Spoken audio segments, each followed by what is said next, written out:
During the 14th Intergovernmental Group of Experts meeting, held in Geneva between the 8th and 10th of July 2014, 3 peer review sessions were held for Namibia, the Seychelles, and the Philippines.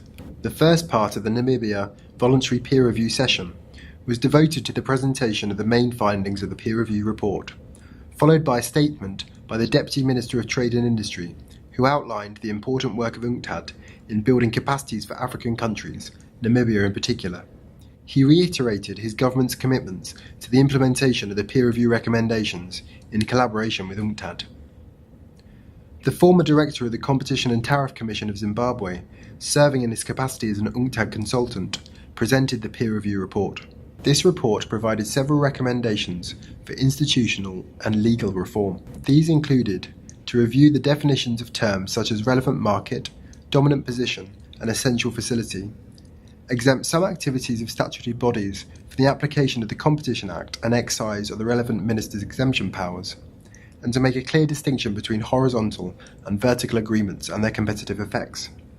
With regard to merger control, there was a need to raise the notification thresholds, provide minimum investigation periods, and re-evaluate the role of the relevant minister in the review of the Commission's decisions on mergers.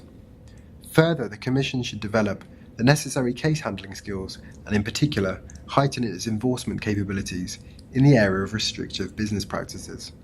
Following the presentation of the report, panellists were given the opportunity to question the representatives for Namibia's Competition Commission.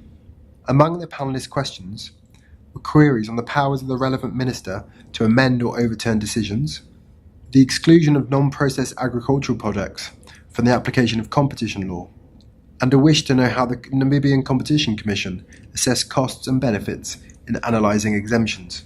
Following panellists' questions, the representatives of the Namibian Authority were then given the opportunity to ask questions from delegations on the floor. Questions included the separation of powers between the Board of Commissioners, the head of the Competition Authority, and the Secretariat, and how to efficiently time manage investigations.